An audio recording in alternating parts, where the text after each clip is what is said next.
Polícia Rodoviária Federal conta com uma comissão para revisar a doutrina policial da corporação. A ideia é elaborar um novo plano na formação de policiais que vai contar, inclusive, com a disciplina de direitos humanos, conforme a determinação do Ministério da Justiça feita após a morte de Genivaldo Santos em Sergipe. O Ministério dos Direitos Humanos e o Ministério Público Federal também serão convidados para participar desse grupo de trabalho. Vai gerar divisão ou não vai, meu querido PP?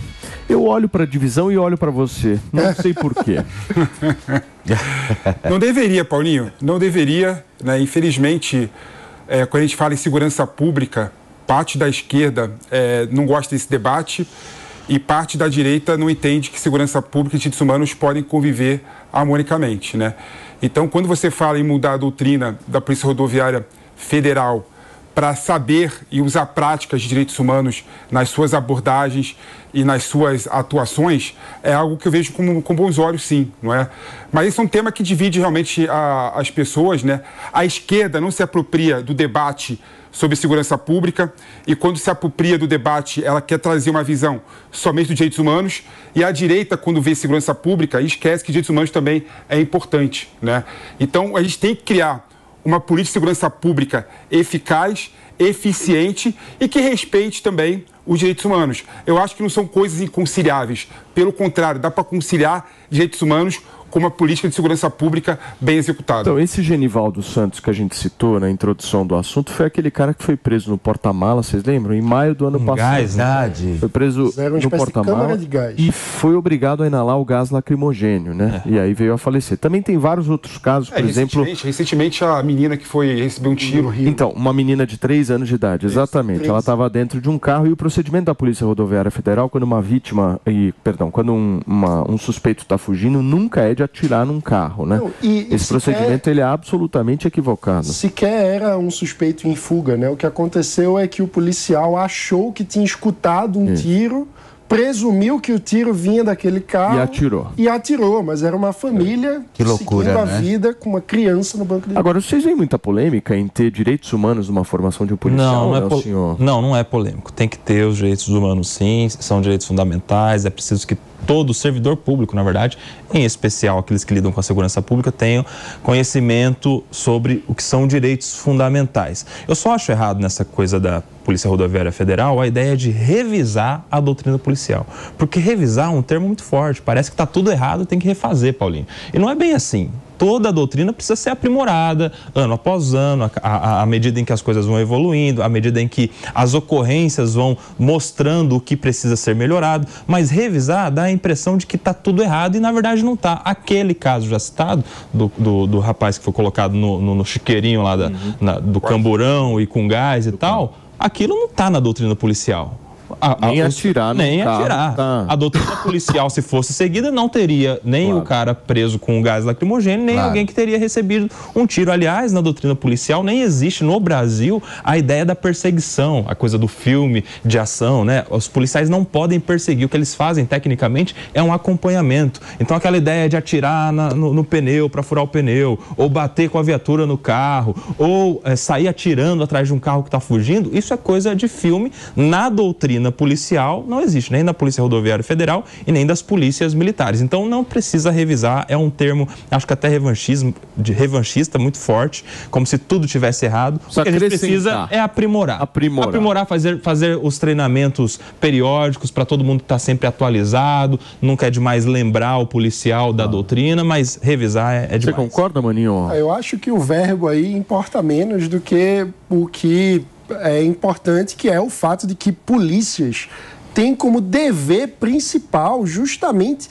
o respeito aos direitos humanos. A polícia é justamente o braço do Estado que tem o dever de proteger os direitos humanos. Não ser roubado, não ser morto, são direitos humanos. O papel da polícia, portanto, não é de forma alguma conflitante com os direitos humanos. Uma boa polícia é aquela que defende e respeita os direitos humanos. Então, eu acho que a gente precisa superar essa dicotomia que foi colocada de forma muito equivocada no debate público brasileiro, que, primeiro, trata direitos humanos como se fosse coisa apenas de bandido, quando direitos humanos precisa ser de todo ser humano, e que coloca o trabalho da polícia como se fosse oposto, de alguma forma, a isso. Não, só é possível ter direitos humanos em países em que o sistema de justiça funciona, em que a polícia é eficiente, e a polícia só é eficiente, só cumpre bem o seu trabalho se respeita os direitos humanos. A ideia de uma polícia que sai por aí ignorando a lei, ou seja, a polícia que é o braço armado da lei, ignorar a lei, é uma... Mano, como é que você separa o que é a instituição polícia de casos isolados? Porque hoje em dia você não tem essa separação, principalmente no que se refere ao noticiário, principalmente ao que se refere à influência política. Tem narrativas políticas que é o seguinte: se um cara foi lá e prendeu o outro num porta-mala, a polícia já é colocada como um todo. Exato. E assim, visivelmente aquilo ali não pode ser generalizado. Até porque, Paulo... Pode jogar a instituição polícia na lata do lixo com casos isolados. Exato, até porque, por exemplo, no estado de São Paulo nós temos 90 mil policiais militares, por exemplo, só em São Paulo, né? Não sei o número dos policiais da Polícia Rodoviária Federal, ou da Polícia Federal, ou dos policiais do Brasil. E nós já temos na grade do curso de formação de soldados e também da Academia de Polícia Militar do Rio Branco, que é a Escola de Oficiais da Polícia de São Paulo, estou tirando aqui um exemplo, há muito tempo a matéria de direitos humanos. Sim. Não só na formação, mas também nas atualizações anuais que todos os policiais fazem. Então já é uma polícia muito mais humanizada, comprometida com os direitos humanos fundamentais, e prova disso é que todo minuto tem uma ocorrência sendo atendida e a gente não vê a repercussão que a gente teve em um caso isolado como esse, que foi aquele do cara preso naquela câmara de gás. Né? Isso, mas é compreensível porque esse caso teve repercussão. E houve demissão, inclusive, né? Os policiais já foram demitidos. E acho que um ponto importante é que, para fortalecer a imagem de que a polícia como instituição faz o trabalho correto, é fundamental que não tenha gente passando pano para o trabalho errado. É isso. Porque o mal policial, ele mancha a imagem da corporação. Perfeito. Ele é o maior sabotador da corporação. E, portanto, a corporação precisa fazer com que ele pague pelos erros. Mas por exemplo, os policiais militares são submetidos à justiça militar, né? No estado de São Paulo tem o Tribunal de Justiça Militar. E lá, Paulo, eu advogo no TJM. E lá a régua é curta, meu amigo. É muito rígido o critério dos julgadores. Mas aí eu diria que varia conforme o estado, né? Porque tem alguns estados no Brasil que, infelizmente, a polícia é muito mais bagunçada. A polícia de São Paulo é um exemplo para todo o Brasil. Quando a gente compara, por exemplo, com a polícia do Rio de Janeiro, a situação é muito mais caótica. E, infelizmente, a instituição não tem a mesma hierarquia e disciplina que tem aqui em São Paulo, por exemplo. Agora, se vocês forem analisar, por exemplo, no caso da polícia, quando a gente coloca todo mundo no mesmo saco, vamos imaginar o seguinte: a gente deteriora todos os policiais e coloca todos os policiais dentro de uma mesma caixa. A gente está fazendo uma depreciação das instituições. Exato. Porque a polícia é uma instituição importante do Estado Democrático de Direito, certo? Só que para muitos é o seguinte: tem muita gente que fala que defende a democracia e, ao mesmo tempo, quer desmilitarizar a polícia. Para mim, isso não faz o menor sentido, entendeu? Você tem uma contradição muito forte, porque, ao mesmo tempo que você está defendendo a democracia, você deteriora uma instituição como a polícia não pode ser deteriorada dessa forma. A polícia tem que ser aprimorada. Acho que o Nelson usou um bom termo aqui. A questão que a gente tem que discutir é a questão do aprimoramento da polícia, mas não você jogar fora todo um trabalho e você condenar toda a corporação por erros que, infelizmente, acontecem e que precisam ser corrigidos, certo? E tem ocorrido de forma mais frequente os erros, né? Isso que eu queria colocar aqui, né? Apesar de não dar para colocar toda a polícia no mesmo balaio, por conta de excessos de determinadas operações, o fato que nós estamos vivendo cada vez mais abusos de operações policiais. Claro que não, Pepe. Vários abusos da onde você tirou esse número? E um ponto, Nelsinho, que eu discordo de você, né, é que você coloca a polícia como sendo efetiva e como sendo uma boa instituição. É efetiva e é uma boa instituição. É efetiva e é uma excelente. Deixa eu só fazer um rápido break para você que está no rádio. São 10h27, a gente já volta. Deixa eu falar uma coisa, Pepe. A polícia é efetiva. A política de segurança pública no Brasil é uma vergonha. Deixa eu falar uma coisa para você. Agora... Prende preto, não, tudo pobre, bem. Você está falando que a política, que a segurança pública no país é uma vergonha. Isso é culpa dos policiais? Não é culpa dos policiais. Isso é culpa de uma classe que é completamente mal assistida e que sai, inclusive, todos os dias pensando na sua vida. Então, ou seja, não é nem uma questão, porque eu acho que quando você coloca aí, porque é culpa dos policiais. Não, dos policiais não. É culpa realmente de uma infraestrutura que é completamente capenga. Você sabe qual é a realidade de um policial? Ele ganha mal, ele coloca a vida em risco, ele, ganhando mal, é convidado pelo próprio Estado para fazer um bico institucionalizado, para ser forçado a trabalhar no horário de folga, que é a DGEM e as atividades delegadas. Ele trabalha em um altíssimo nível de estresse, não só por trabalhar também na folga, mas por fazer o trabalho dele e de outros policiais que não tem. Nós temos um déficit na Polícia Civil de São Paulo, por exemplo, de 30%.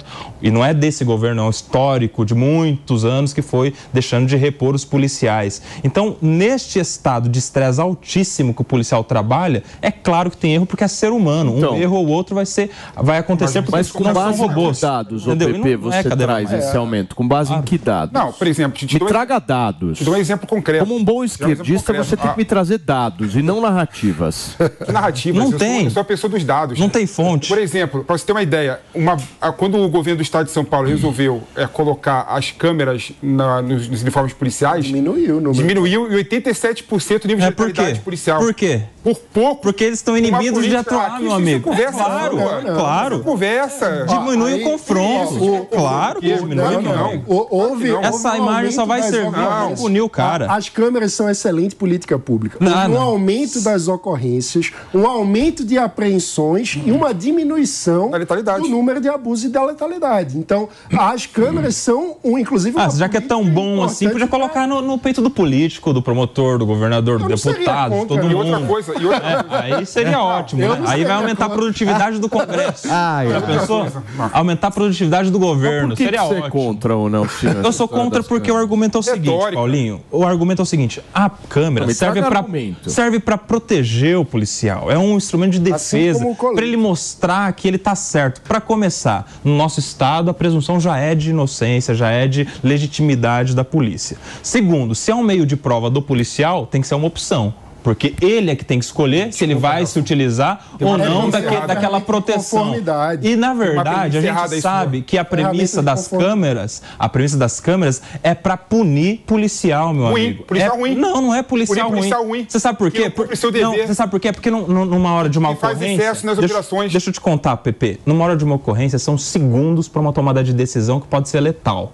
E aí, em um minuto, em um segundo dentro de uma ocorrência, é muito diferente de um segundo passando em um vídeo dentro do tribunal. Não diminuiu o número. É muito o que importa é o número. É muito diferente. Então, o número de apreensões, o número de ocorrências aumentou e a letalidade diminuiu. Porque a câmera ajudou a aumentar. Você sabe por que aumentou o número de ocorrências? Porque cada vez é mais fácil de se registrar uma ocorrência com a delegacia eletrônica. Então, o PP que teve o celular furtado, antes ele teria que pegar um... Não fala isso. Não, fala isso ao vivo, não. É sim. Tem um estudo sério. Então você acha que a facilidade... A USP faz controle de dados, mostra que a câmera em si tem um efeito... Deixa eu fazer uma pergunta, mano. Você acha que a facilidade de registrar um boletim de ocorrência não aumenta o número de ocorrências? É claro que aumenta, mas os estudos que eu estou citando fazem a análise com controle de dados e é uma questão de causalidade. A câmera bem implementada causa Você sabia? Uma melhoria da eficiência policial. Cada vez mais é possível você fazer a ocorrência do seu celular. E isso aumenta o número de ocorrências. A ocorrência digital teve antes da instalação das câmeras. Mas não com todos os crimes que hoje é possível. Não tem ligação nenhuma, correlação nenhuma coisa com a outra. São 10 horas e 32 minutos para você que chegou agora e eu já vou